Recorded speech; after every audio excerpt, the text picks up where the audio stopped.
नमस्कार हरि प्रेमियों, आपका हमारे YouTube चैनल में स्वागत है। हरि प्रेमियों सभी को हमारी ओर से जय श्री कृष्ण। आप सब कैसे हैं? उम्मीद है आप सब अच्छे होंगे। आइए आज का प्रसंग शुरू करते हैं। आज का प्रसंग है श्रीमद् भगवत गीता के दूसरे अध्याय का फल क्या है और क्या इसका महात्म है। हरि प्रेमियों, उससे पहले अगर आप हमारे चैनल पर नए हैं तो प्लीज़ चैनल को सब्सक्राइब जरूर कर लीजिए और बेल आइकॉन को ज़रूर दबा लीजिए ताकि आप तक हमारे सारे नोटिफिकेशन पहुंच सके। हरि प्रेमियों, आपका एक भी सब्सक्राइब हमारे लिए बेहद मायने रखता है। आइए श्रीमद् भगवत गीता जी के दूसरे अध्याय का पढ़ने और सुनने से जो फल मिलता है, आइए उसे जानते हैं। हरि प्रेमियों, श्रीमद् भगवत गीता के सहारे या जरिए हर व्यक्ति अपने जीवन की कई समस्याओं का हल खोज सकता है। दरअसल श्री गीता जी में महाभारत युद्ध के दौरान भगवान श्री कृष्ण जी ने कुरुक्षेत्र में जो उपदेश अर्जुन को दिया था, वह सब श्री गीता जी में बताया गया है। श्रीमद् भगवत गीता हमारे हिंदू सभी धर्म ग्रंथों में पवित्र ग्रंथ है। गीता जी में ज्ञान, भक्ति, कर्म योग को बहुत ही अच्छे और सरल ढंग से समझाया गया है। तो आइए जानते हैं श्री गीता जी के दूसरे अध्याय को सुनने और पढ़ने वाले को क्या फल मिलता है उसके बारे में। एक बार श्री नारायण भगवान बोले, हे लक्ष्मी, दक्षिण देश में एक पूर्ण नाम का नगर था। वहाँ पर एक देव सुशर्मा नाम का बहुत बड़ा धनवान रहता था। वह साधु संतों की बहुत सेवा किया करता था। जब साधु सेवा करते हुए उसको बहुत दिन बीते, तब एक बाल नाम का ब्रह्मचारी वहाँ पर आया, जिसकी सुशर्मा ने बहुत बड़ी सेवा की और विनय किया, हे साधु जी, हे संत जी, हे महात्मन, कृपा मुझे श्री नारायण जी को पाने का कोई ज्ञान दीजिए, कोई उपदेश कीजिए। तब ब्रह्मचारी बोले, मैं तुझे श्री गीता जी के दूसरे अध्याय का पाठ सुनाता हूँ।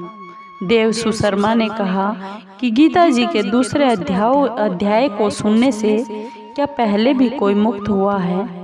बाल सन्यासी ने कहा, मैं तुझे बहुत पुरानी कथा सुनाता हूँ। एक अयाली वन में बकरियां चराता था और मैं वहाँ पर भजन किया करता था।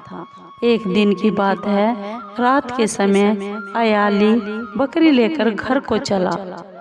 मार्ग में एक सिंह बैठा हुआ था। एक बकरी सबसे आगे आती देख कर वह शेर व सिंह भाग गया। तब अयाली ने यह देखकर बहुत आश्चर्य हुआ और मैं भी वहां आकर खड़ा हो गया। उस चरवाहे ने मुझे देखकर कहा, मैंने यह आश्चर्य देखा है कि बकरी को देखकर शेर डर कर भाग गया है। हे प्रभु, हे संत, हे महात्मन, तुम त्रिकालज्ञ हो, यह वृत्तांत मुझे सुनाइए। संत ने कहा, हे चरवाहे, मैं तुझे एक पिछली कहानी सुनाता हूँ। यह बकरी पिछले जन्म में डायन थी। जब उसका पति मर गया तब यह बड़ी डायन हो गई। जिस सुंदर बच्चे को देखती उसी समय खा लेती थी। शेर पिछले जन्म में फंदक था। वह पक्षी पकड़ने के लिए जंगल में गया। ये डायन भी वहां चली गई। डायन ने उस फंदक को खा लिया। अब यह फंदक बन गया है शेर। इसलिए बकरी को देखकर उसे लगा कि वह अब भी मुझे खाने के लिए आ रही है। तब चरवाहे ने कहा कि मैं पिछले जन्म में क्या था? संत बोले, तू पिछले जन्म में चांडाल था। तब चरवाहे ने कहा कि हे ब्रह्मचारी जी, कोई ऐसा उपाय भी है जिसे करके हम तीनों इस अधम इस नीच देह से छूट सकते हैं। तब उस बाल संत ने कहा, हम तुम तीनों का उद्धार करते हैं। एक बात सुनो, भयानक पर्वत की कंदरा में एक शिला थी। उसमें श्री गीता जी का दूसरा अध्याय लिखा हुआ था। मैंने उन अक्षरों को उस शिला पर देखा था। अब मैं तुम्हें मन वचन कर्म एकाग्र करके सुनाता हूँ, तुम श्रवण करिए और सुनिए। संत ने जब गीता जी के वे अक्षर सुनाए तो उसको सुनते ही तुरंत आकाश से एक विमान आया और उन तीनों को विमानों पर बैठा श्री वैकुंठ लोक में ले गया और वे तीनों मुक्त हो गए। हरि प्रेमियों, आपको ये श्री गीता जी के दूसरे अध्याय को सुनने और पढ़ने का जो फल मिलता है, ये कैसा लगा? अगर आपको अच्छा लगा हो तो प्लीज़ चैनल को सब्सक्राइब कीजिए, लाइक कीजिए और कमेंट कीजिए, शेयर भी कीजिए। धन्यवाद दोस्तों।